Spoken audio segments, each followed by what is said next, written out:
Chapter 3, Snakes and Shrines. Then these twain crawled forth, writhing their ravenous bellies along the ground, and still from their eyes a baleful fire was shining as they came, and they spat out their deadly venom. Theocritus, Adil 24. Before I left, Rashid, his henchman, had brought in an ancient wall, a bewildered old divine whose sheep-like face had the blind look of one led to the slaughter. I did not trouble his soul with any onslaught on the secrets of his cult, for he was clearly apprehensive, and we set an amiable discourse, which gradually reassured him. Rashid told me aside that the head Qawwal was more intelligent, and after a little this personage too arrived. I suggested to the Qawwals that perhaps they would honor me by a visit. So we walked amicably down the village street to my little house, where Mikhail prepared us a tea. I began to explain to Qawwal Savu something of the purpose of my visit, and then asked about the chants sung at the spring feast and burials. But as yet he was suspicious and reticent. Their chants, he said, with the air of a trout whisking past a bait, were so secret and sacred that no layman might know what they were. Moreover, he went on, we ourselves do not write them down. I learnt from my father, and my son will learn from me. We spoke of the 7 angels, of whom the chief is the Peacock angel, and also of Sheikh Ade, who carries the souls of good Yazidis into paradise on his tray. We spoke of reincarnation, which is perhaps the only positive form of belief which a Yazidi holds.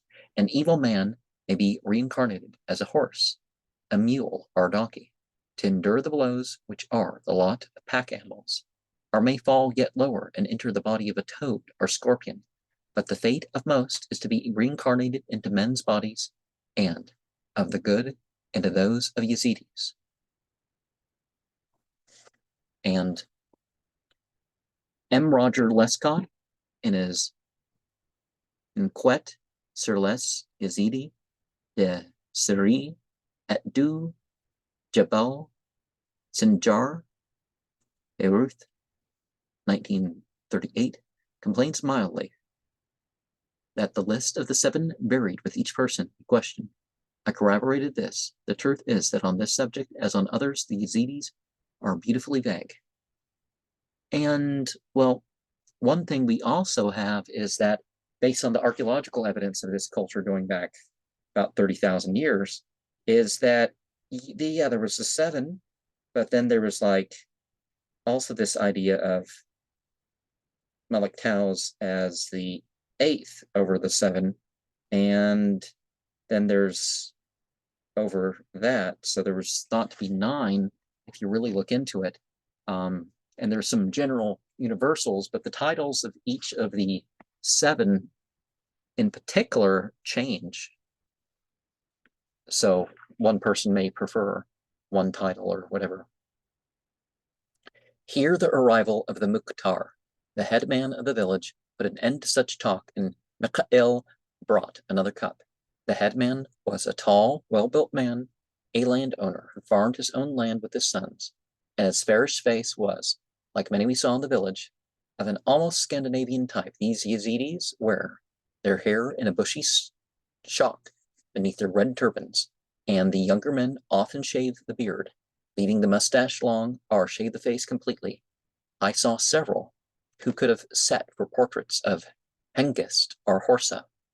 Others reminded of the youths in Porogino's pictures. Old men let their beards grow. Among the children of the village, some were as flaxen fair and blue-eyed as Saxons. And we see some indication why in the Islamic tradition are either fundamentalist or conservative, you have certain things going on. Now, not dying with clothes with certain things, okay, but it's not that they forbid red. But again, we're looking at, the red people with the red turbans, the people with the who shave their beard and let their mustaches get really long, or they shave their face completely. So one's not being like these. Juice is the Italian gesso. It's a natural plaster. So the Mukhtar overwhelmed me with hospitable offers of food. He offered to send me milk from his own herd as long as I stayed, and begged me to let him know if I needed anything.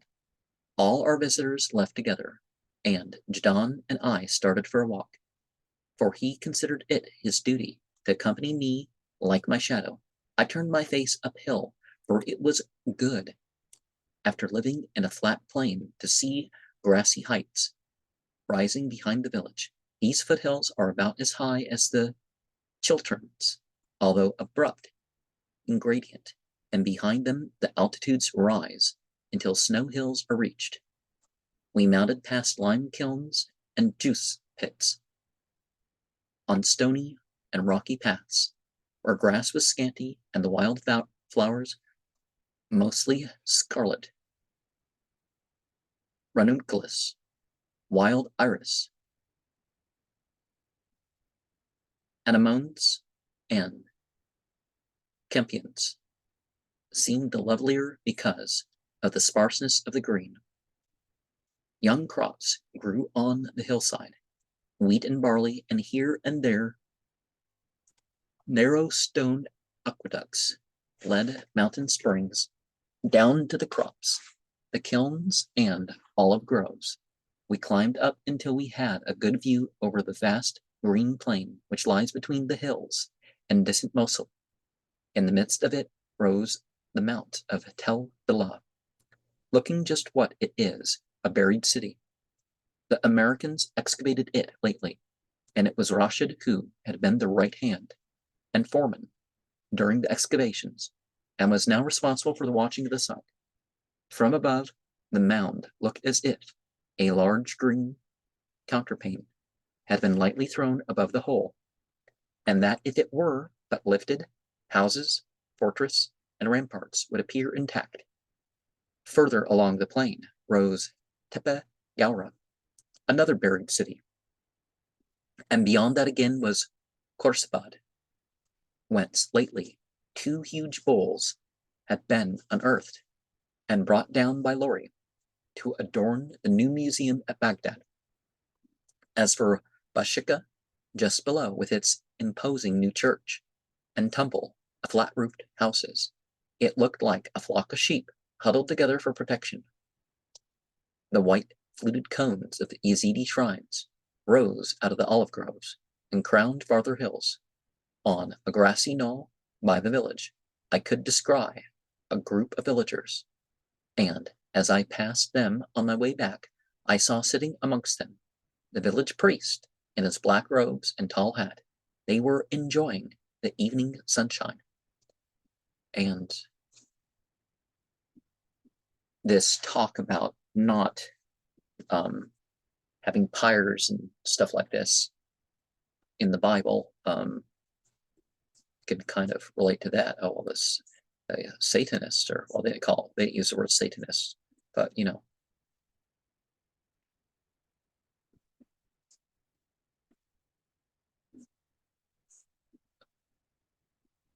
because Moloch is melech cows. My first day at Bashika was over. I ate my supper and went to bed betimes, falling into a refreshing sleep which ended at dawn, when I heard the scutter of hoofs on the road outside, as the flocks were led out of the village to feed on the uplands. The spring air blew sweet with herbs and flowers into our small courtyard as I crossed it for breakfast, and I had hardly finished before Rashid arrived, a sheikh of the clan of Sheikh Mand. he said, was visiting the village with his daughter, and they had brought snakes with them, and were going from house to house exhibiting their powers in return for a small fee. So he had bidden them to come to my house. I had heard about descendants of Sheikh Mond who claimed to possess power over serpents and scorpions and be immune to their poison, and asked Rashid if they really were what they claimed to be.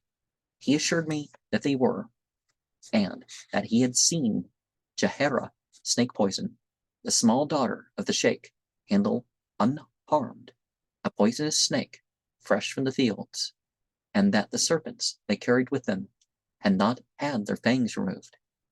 It has been known, he conceded, for a sheikh of that clan to die of snakebite. But if this happens, they say that he was not a good man.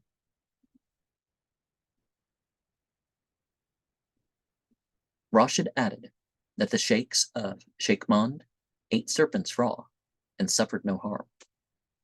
The sheikh and his little daughter now entered our courtyard. Large serpents, one brown and one black, were draped about the necks of the man and child, their tails flailing behind like fur boas worn years ago by European women. The sheikh unwound the big black snake from Jahera's neck, and it slithered along in the spare grass, looking very evil indeed. It was some 5 or 6 feet in length, and its body 2 inches or more in thickness. He caught it again and returned it to the child, and then displayed his own. I dispersed an offering, and then the sheikh and the ugly little girl posed for their photographs, holding the snake's flat heads close to their lips. I wandered about the village, visiting the sacred trees and some of the white cone shrines. I soon learned that all places of pilgrimage were called mazar, the word being applied indiscriminately to a tree, a tomb, a cenotaph, a spring, a stone, or a cave.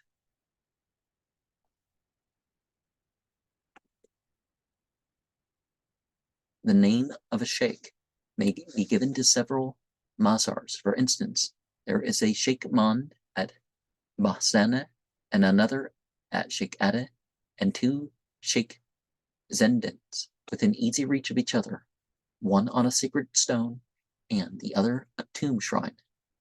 The name Sheikh Shams' son are Sheikh Shamsuddin, Sheikh of the Son of Faith, is not only given to the tomb shrine at Sheikh Ade, but several rock flats or enclosed spaces on mountain tops in Yazidi districts have that name. Near Rashid's paternal house, an ancient olive tree enclosed by a low stone wall just by a stream is called Sit Nafissa, and between the villages of Bashika and Bahzana, a cone shrine bears the same name. I could never get a satisfactory explanation of these duplicate and often triplicate shrines, but it was noticeable that one might represent a spring, stream, sacred tree, cave, or sacred stone, and the other be actually a tomb. As for Sit Nifitsa, I asked for explanations, but all were vague. Now, sometimes, like some of the sites mentioned in the Bible, there's as much as 20-something sites all labeled as much, and only one can be right, but they all could be wrong too. The lady Nithissa used to sit beneath the tree, or perhaps she had lived there. No one knew. But every Tuesday and Thursday evening at sundown, pious hands never failed to place a votive wick, saturated in olive oil, into a cranny in the wall.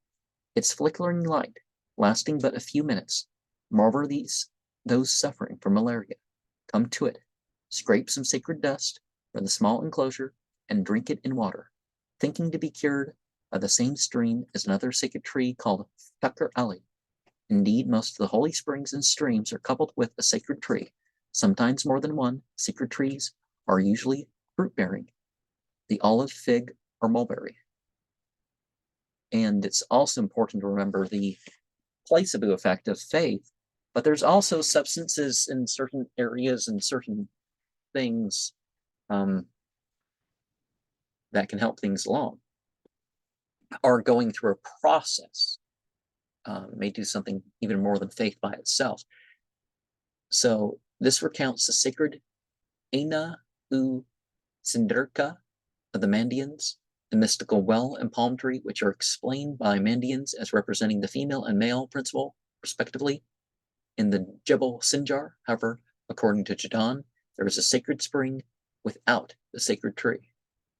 Pira Haya.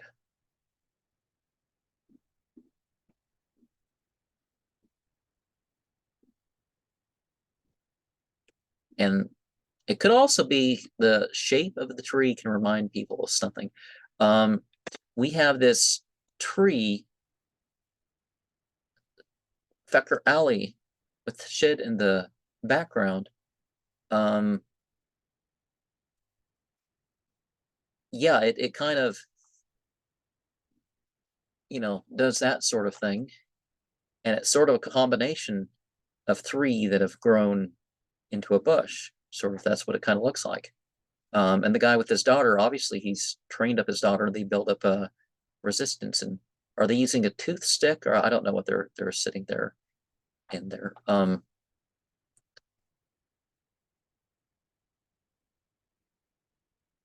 Following the stream by the sacred trees up the valley where it wandered through beds of buttercups and oleander bushes, and one of the latter just below the imposing shrine of Anke Meron was hung with votive rags. I came after crossing the stream more than once to the upper washing place known as Ras Al Ain. John remained modestly behind, for it is understood that if a man ventures near this pool in the morning, he may surprise a bathing nymph. Several of the women who were beating their clothes on the stone by the pool were actually half naked. Several of the girls were very handsome. The younger women wore caps of silver coins, one overlapping, the other like scales. The turban round around this cap is decorated with chains, and their heads, as they knelt to work, glittered from afar. Many wore beads, amber and scarlet, and long amulet chains were suspended around their necks. The brides are always sumptuously dressed. One of the latter, a bold wench and far from comely, asked me to take her photograph, and posed with her friends. I did as she asked, and she held out her hand for the picture. And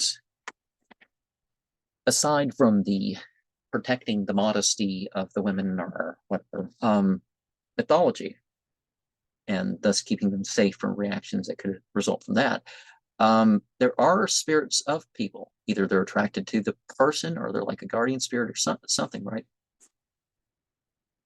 So there's a picture of a couple, of a woman, and the friend has a silver belt, and that's this that hug stand thing. You stick out your arm around someone. And her posture denotes some sort of arrogance, because, of course, a lot of traditional places people don't like pictures taken, all that. Anyways, I explained and promised to send her the picture when it had been developed if she would give me her name, but she refused, sulkily convinced that I was not telling the truth. Returning to the village, I found that Rashid had brought me a bunch of flowers, some from the hillside and others from his own garden. Seeing me hunting for something to put them in, he disappeared to return quickly with a glass from his house. Such charming courtesy was characteristic of him. He came, he said, excusing his call, to tell me that the midwife would call on me that afternoon.